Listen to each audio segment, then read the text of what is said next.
Halo Ibu dan Bapak Guru, selamat datang kembali di modul 5 posisi kontrol guru. Kali ini kita akan lebih mengeksplorasi gambaran dan contoh respon guru yang memposisikan kontrolnya sebagai teman. Ibu dan Bapak Guru juga akan belajar dampak apa yang dapat terjadi pada anak dalam penerapan posisi kontrol ini. Agar lebih jelas seperti apa posisi kontrol teman, mari kita simak kisah berikut ini. Farik, kamu kenapa terlambat? Maaf Pak, tadi telat bangun. Kamu ini, tadi malam tidur jam berapa? Jam 12 Pak. Ngapain aja kamu sampai jam 12? Ya udah, besok jangan diulangi lagi ya. Janji ya. Sekarang duduk dulu di sana. Nanti biar Bapak bantu, biar kamu bisa masuk kelas. Siap Pak, terima kasih.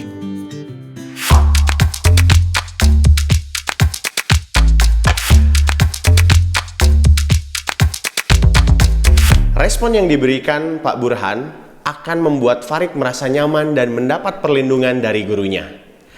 Apakah Ibu dan Bapak Guru pernah memberikan respon seperti Pak Burhan?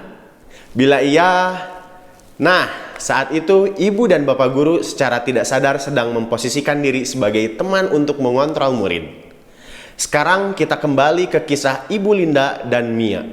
Mia, apa-apaan kamu ini? Sudah dari minggu lalu kita bicarakan untuk presentasi, malah tidak buat. Lupa lagi. Kamu kapan sih bisa ingat ada tugas? Sesudah semua temanmu presentasi, kamu ibu hukum menyanyi di depan semua temanmu ya. Besok kalau lupa lagi, ibu beri hukuman lebih berat. Awas.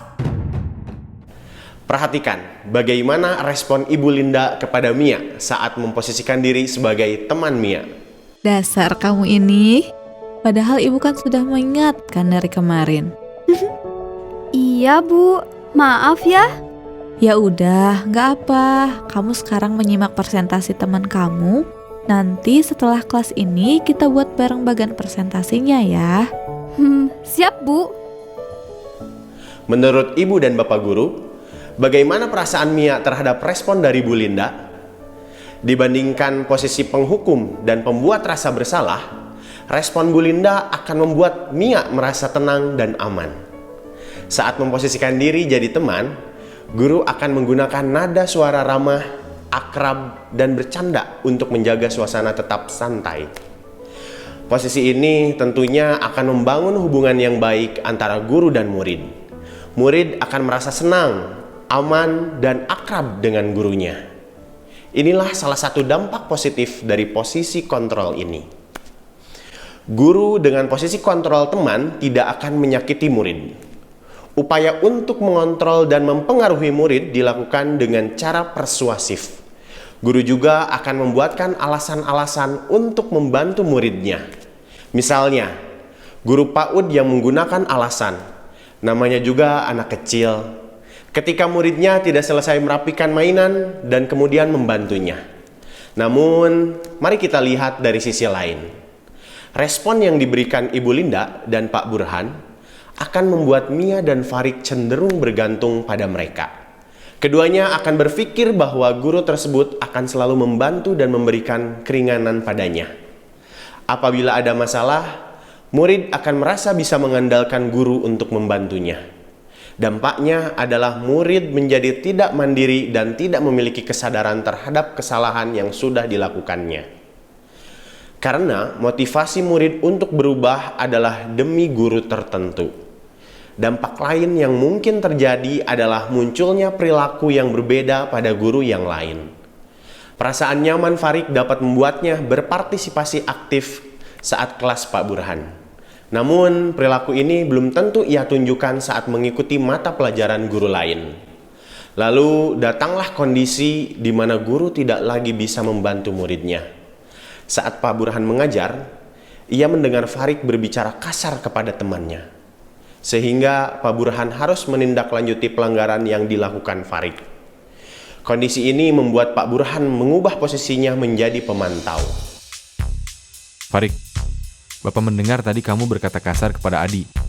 Dan itu tidak sesuai dengan peraturan sekolah kita. Aku cuma bercanda kok Pak. Tindakan kamu tadi merupakan pelanggaran level 1, yaitu berkata tidak sopan kepada teman di lingkungan sekolah. Sesuai peraturan yang ada di sekolah kita, konsekuensi dari pelanggaran level 1 adalah teguran lisan dari guru. Tapi Pak, Ini adalah teguran lisan dari Bapak. Jangan diulangi lagi. Pak Burhan kok gitu? Perubahan sikap Pak Burhan membuat Farid merasa kecewa. Ia terbiasa dengan Pak Burhan yang ramah dan selalu membantunya menghadapi permasalahan. Kekecewaan ini akan merubah perilaku Farid terhadap Pak Burhan. Seperti yang sudah kita pelajari, bahwa posisi kontrol mempunyai dampak terhadap motivasi perilaku murid. Dalam hal ini, hubungan akrab dan rasa aman terhadap guru menjadi motivasi Mia dan Farid saat berusaha. Mari kita ingat kembali alasan motivasi perilaku murid menurut James Wilson. Ada di level berapakah motivasi Mia dan Farid? Motivasi mereka ada di level 2, yaitu motivasi eksternal untuk mendapatkan kenyamanan dari orang lain. Walaupun masih motivasi eksternal, namun posisi ini sudah tidak lagi membuat murid merasa menjadi individu yang gagal. Posisi ini sudah membuat murid merasa positif dengan dirinya sendiri. Namun, apakah sudah mendukung tercapainya proses restitusi seperti apa yang kita pelajari sebelumnya?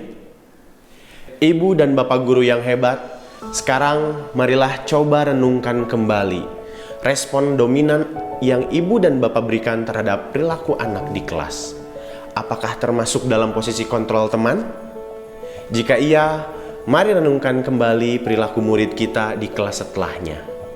Bagaimana murid mengontrol dirinya agar tidak mengulangi kesalahan yang sama?